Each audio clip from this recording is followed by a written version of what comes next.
All narcissists are male.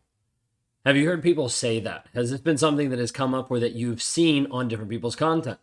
One thing that's interesting about running my own content and running Raw Motivations is talking about narcissistic male individuals that abuse female victims. You might be like, wait a second, you're always talking about it from this aspect, from this direction. And you're right. Welcome to my channel. This is Raw Motivations. I'm a self-aware narcissist. My name is Ben Taylor. I am a male. So as a result, I talk about narcissistic abuse from my perspective because it is what I actually know best.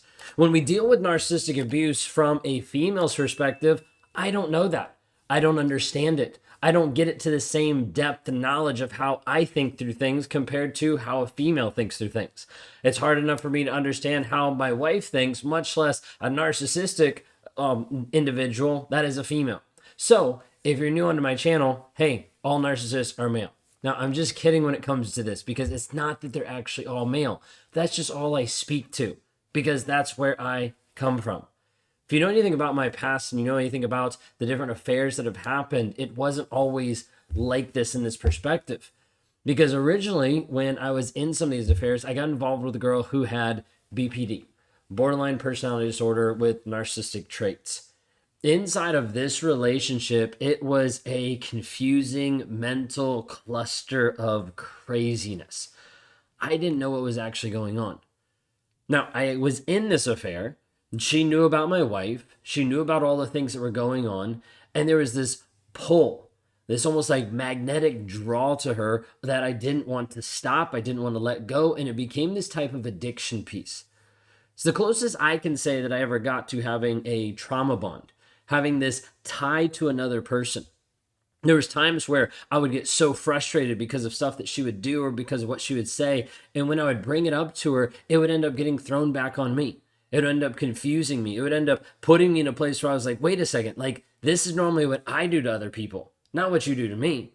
And I started to notice this pattern of manipulating me, of confusing me, of trying to twist the stories and lie to me and lie to other people.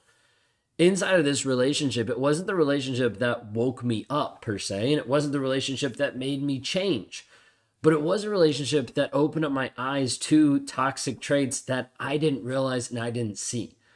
What I mean by that is there's different aspects inside this relationship with a girl with BPD where I started to see different pieces of myself.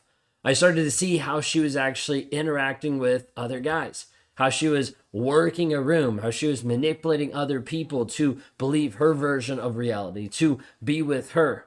There was a lot of sex and a lot of drive that was there that I'm kind of like, wait a second, there's manipulation that's happening based on how she's using her body, how she's interacting with other people. And so all of this kind of got to a place of it being super, super confusing. Of like, I don't actually get this. I don't actually know what's going on.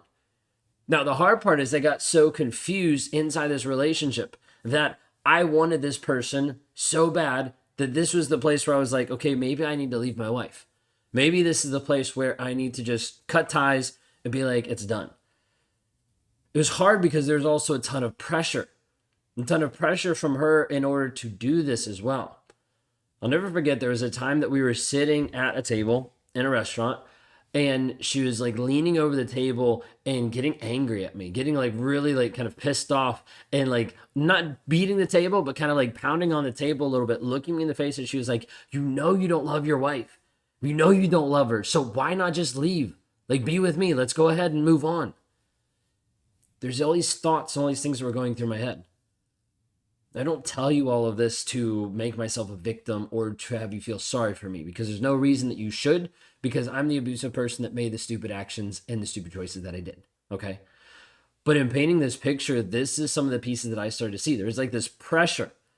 Now, some of it might help because of my personality that I don't like people telling me what to do or people pushing me. And so there's kind of this piece of like, I don't know if I actually want this. I don't know if this is actually the desire of what I actually want in my life and in my relationship is this person pushing me and telling me what I do or what I don't want. And so one of the things that was interesting is I didn't leave my wife in this regard because of this pressure, but also because I didn't want to look like a bad person. Like, I didn't want to look like the bad guy in actually having a divorce and actually leaving my wife. So I kept staying. It got to a place where I got so frustrated with everything. Like, I got frustrated with that affair partner. I got frustrated with my wife. There's a piece where I just like, fuck it. Let's just burn it all down. Let's just see what happens. And I got to a place where I was like, okay, I'm just going to tell the truth. I'm going to tell my wife, and then she's going to leave. She's going to walk out, and then I'll be able to go be with this other girl.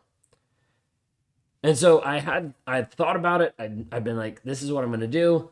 And there was a piece where I was like telling myself, okay, I'm doing this because it's the right thing to do. But there's also a piece that I was doing this because I wanted to blow it up. And so I got to the place where I told my wife. It wasn't just that affair that I told my wife about. My wife knew about the original first one, so I was confessing not just the first one because that was over. It was confessing the second, the third, and the fourth that was happening right there in the moment. And so talk about a train wreck of emotions, a dump truck that's been dumped on my wife, not knowing how to feel, not knowing how to think based on everything I just unloaded. All different thoughts and concerns that she'd had for different years about different people all of a sudden got validated. Because for so many years, I told her, you're crazy. I told her, this is ridiculous. I told her, like, no, like, this isn't happening. And then all at once to find out that it had been happening. There's a piece that happened inside of here that obviously there's tons of hurt, there's tons of betrayal that left my wife devastated. There's also a piece of almost like relief for her as well, because she finally understood and she finally knew in that moment that she wasn't crazy. Because her fears and the things that she believed for such a long period of time finally got validated.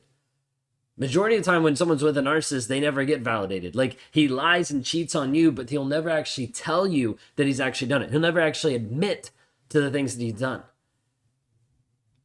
My wife mentioned later on, after she left, after she came back, she said, during that period of time that I stayed, because she stayed for a period of time before she was like, okay, he's not working on himself. He's not changing. He's done. She said to me a while back, she was like, during that period of time when I stayed, I think that was actually God having me protect you from ruining your life completely. Because there was a part of me that wanted her to leave, that wanted her to take our daughter and go when I was in the middle of this affair so that I could actually just run away into the sunset with this person. If I would have done that, my life pretty much probably would have ended. Because there are so many different things and so many toxic things underneath the surface, it would have imploded my life to a degree I have no clue about. And so she stayed during that period of time. She didn't know why. She was more just confused and frustrated and hurt and alone. But staying for that period of time helped me actually get through pieces of that. Inside of the toxic relationship with a girl with like BPD, it was such a cluster. Like such a mind fuck of what was actually going on. There was pieces that I was so emotionally attached to her that like she would go out with other people and I would be at home like crying. Like I'd be like, no, like I can't, like there's this weird stuff. Like there was weird emotions, there was weird feelings, there's all this kind of stuff. And inside of this relationship, after it got confessed, she was still in my life for about 10 months. Not necessarily 10 months of us like getting together and having sex, but like 10 months of there still being interaction, there's us still seeing each other. There was this piece of me that didn't want to let go.